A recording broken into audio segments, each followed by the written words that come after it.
E aí pessoal, tudo bem com vocês? Panela Nerd no ar mais uma vez e... Tebet, The Beginning of the End, o capítulo 205, já saiu ontem, pessoal. E o que aconteceu? A gente finalmente descobriu o que aconteceu com a Aya e o caldo vai esquentar aqui. Então fica nesse vídeo pra você saber o que aconteceu. Pessoal, no último capítulo, na verdade não no último, mas no antepenúltimo capítulo, nós imaginamos que a Aya teve um desfecho não muito legal em sua luta contra o Wolfred, o traidor do mundo dos anões. Porém, na verdade, ela tinha usado uma artimanha muito interessante, com o atributo de vento que ela utiliza para lutar. Ela meio que fez, para quem perdeu esse capítulo e só tá vendo o vídeo aí na internet, o Wolfred usou de artimanha. Usou uma estratégia simples para tentar pegar a Aya, que foi baixar sua guarda e esperar ela se aproximar dele. Nisso ele conjurou uma garra de areia em sua mão direita e apunhalou a elfa. E todos aqui imaginamos que ela tinha ido de arrasta para cima, mas na verdade não. Ela foi muito mais astuta, esperando propositalmente ele chegar perto dela. E no quase exato momento dele atingir ela, ela simplesmente fez mais uma de suas ilusões, o enganando e prendendo ele em vários fios que pareciam fios de cabelo, só que eram de vento. Nesse momento ele começou a ficar sem ar, ele não estava entendendo isso, e foi uma coisa muito legal e uma grande aula sobre magia do mundo de Tebet. Por exemplo, galera, a Aya explica, não só para o Wolfred, mas para nós também, leitores do mangá, que existem certas restrições e proteções para o corpo dos magos. Por exemplo, você sabe que dentro do nosso sangue a gente tem ferro. Então se um mago que mexe, manipula areia, manipula essas coisas, conseguisse manipular o ferro dentro do corpo de seu adversário, ia ser muito mais fácil você machucar ele de dentro para fora. E nós percebemos que desde o começo da obra isso nunca aconteceu. Assim como também não tem como um mago de vento simplesmente chegar lá e cortar o ar dos pulmões de alguém. Ia ser muito fácil isso, né? Isso é quase como se fosse um Darth Vader. Mas na verdade existem certas regras e restrições nesse mundo, né, para poder ter essa proteção. Então o que aconteceu, galera? O que aconteceu é que ela criou e estava trabalhando numa técnica, uma magia, né, há muito tempo, e o Wolfred só sabia que ela estava trabalhando numa magia assim faz tempo. Mas pelo que eu entendi, a pessoa tem que estar muito próxima dela para ela conseguir ativar essa magia, e com isso, através daqueles fios de vento que ela fez em volta do anão Wolfred, da lança Wolfred, ela começou assim a controlar todo o ar que estava em seus pulmões, fazendo com que ele ficasse com mais dificuldade de respirar, ficando de joelhos até caindo no chão, sem poder respirar quase nada. Isso enfraquece qualquer um, não tem nem como, né, gente? E nesse momento o Wolfred sabe que não tem como ele pedir mais piedade por ele, e nem mesmo pelo seu amado mestre Radias, que foi aquele que foi um benfeitor para ele, um pai para ele na sua infância. Então ele simplesmente explica que a Nika não tem nada a ver, a Nika, que é a outra anã, né, que controla a gravidade, não teve nada a ver com essa artimanha dos anões, que esse plano dos anões de tentar trair o Conselho de Guerra e se juntando a Vritra.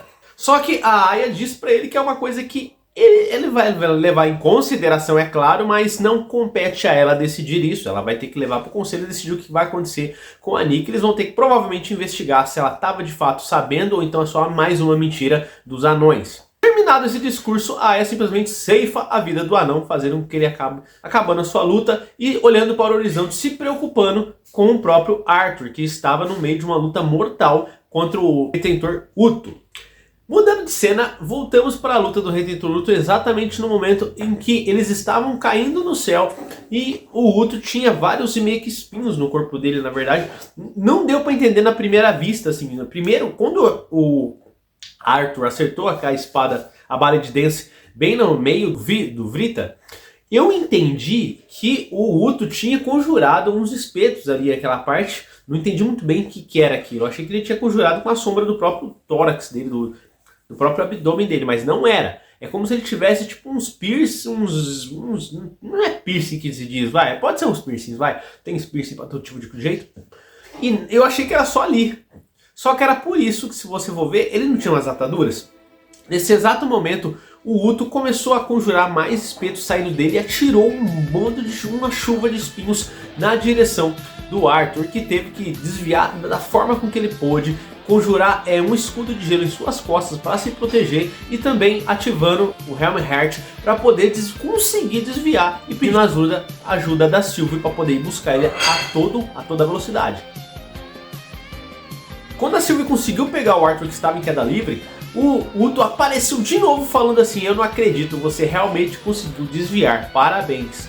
E começou a mandar mais ataques ainda. Aí que nós vemos que quando ele tá com os braços fechados assim na página, nós vemos que ele tinha mais uns espinhos em volta dos seus ombros. Então provavelmente, e o que eu vi na novel depois, né, que confirma isso, era um piercing sim que ele tinha em todo o seu corpo. E aquelas ataduras, aquelas faixas escondiam isso. E ele até mesmo disse pro Arthur, né, que se você foi capaz de poucos momentos lutando comigo descobrir a minha fraqueza, que é o fato de falta de sombra para poder lutar, e ele mesmo disse pro Arthur que você acha que eu já não descobri isso há muito tempo, então ele tinha que criar alguma forma de ter alguma coisa no corpo dele para poder utilizar dessa magia que depende muito da sombra, pelo que eu entendi. É engenhoso, né? Estando em queda livre, o Uto deu um ataque muito forte, tanto Arthur contra a Sylvie, jogando eles quase como se fosse uma bala, assim, ó, na direção do solo. E com isso ele começou a mandar mais espetos para acertar eles.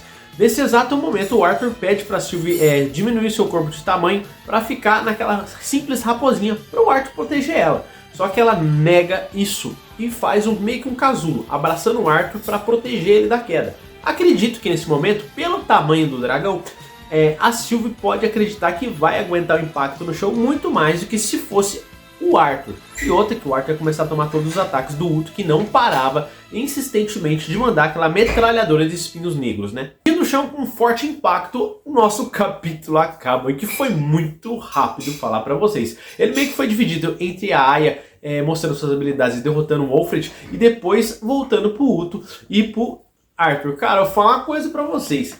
Sinceramente, vendo a novel, eu tava vendo a diferença que o mangá teve como escolha de adaptação. Não teve essa diferença, tá? Não teve essa divisão.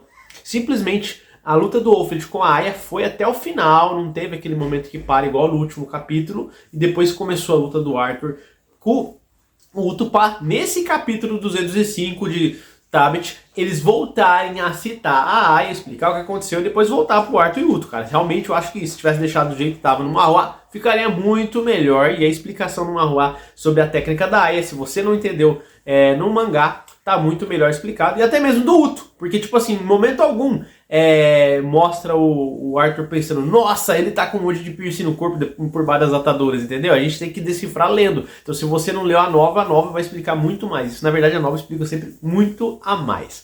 Pessoal, deixa aí nos comentários o que você achou desse capítulo de The Beginning After the End, o começo depois do fim. Cara, tá muito louco. Eu tô lá na frente no novel, eu não aguentei e falar pra vocês que tá muito legal. Eu consegui achar um audiobook muito bom, tá? Vocês falaram onde você lê. Eu consigo dar uma dica pra vocês de onde vocês lê a novel, né?